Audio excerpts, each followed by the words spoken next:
पवन सिंह के फैन इस वक्त पूरी तरह से गुस्सा हो चुके हैं पावर स्टार पवन सिंह पे और पवन सिंह के मैनेजमेंट पे पूरी तरह से गुस्सा हो चुके हैं। क्यों अभी तक पवन सिंह का एक भी सॉन्ग का पोस्टर नहीं आया? क्या इस साल पावर स्टार पवन सिंह का कोई लगन स्पेशल कोई लोकगीत आएगा या नहीं आएगा? तो पूरा फुल जानकारी आप सबको इस वीडियो में हम आप सबको देने वाले हैं, तो वीडियो को पूरा फुल वॉच कीजिएगा।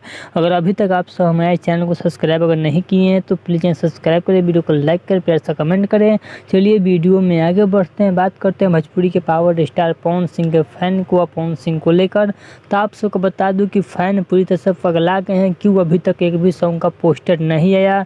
काफ़ी ज़्यादा लगन भी स्टार्ट हो चुका है। इस वक्त भोजपुरी के पावर स्टार पवन सिंह का सॉन्ग आना चाहिए, लेकिन अभी तक कुछ भी सॉन्ग का अपडेट नहीं मिल रहा है। लेकिन आप सबको बता दूँ कि भोजपुरी के पावर स्टार पवन सिंह जब कड़ा हो जाएंगे, जो कि आप सब बता दूँ कि भोजपुरी के पावर स्टार पवन सिंह जब चाहेंगे तब भी सॉन्ग को रिलीज़ किया जा सकता है। लेकिन भोजपुरी के पावर स्टार पवन सिंह अभी नहीं चाह रहे हैं कि मेरा सॉन्ग को रिलीज़ किया जाए। बहुत सारे मीडिया कर्मी लोग हैं जो कि पवन सिंह का मैनेजमेंट को लेकर सवाल उठा रहे हैं, लेकिन आप सबको बता दूं इसमें कोई भी मैनेजर का गलती नहीं है। पवन सिंह को ही अपने में आप सुधार करना होगा। जो कि भोजपुरी के पावर स्टार पवन सिंह चाहेंगे तो रोज़ सॉन्ग को रिलीज़ हो सकता है, अगर नहीं चाहेंगे तो कभी भी सॉन्ग रिलीज़ नहीं हो सकता है। तो चलिए, अगर आप सबको भोजपुरी के पावर स्टार पवन सिंह का चाहता है कि सॉन्ग को रिलीज़ किया जाए तो आप सब दबा कर न्यू उनके पोस्ट पे जाकर कमेंट कीजिए कि रिलीज़ करो। तो चलिए, आप सब भोजपुरी के पावर स्टार पवन सिंह का यह छोटा सा अपडेट आप सबको कैसा लगा तो प्लीज़ सब्सक्राइब करें, वीडियो को लाइक करें, प्यार से कमेंट करें। चलिए मिलते हैं न्यू अपडेट के साथ। तो ओके बाय।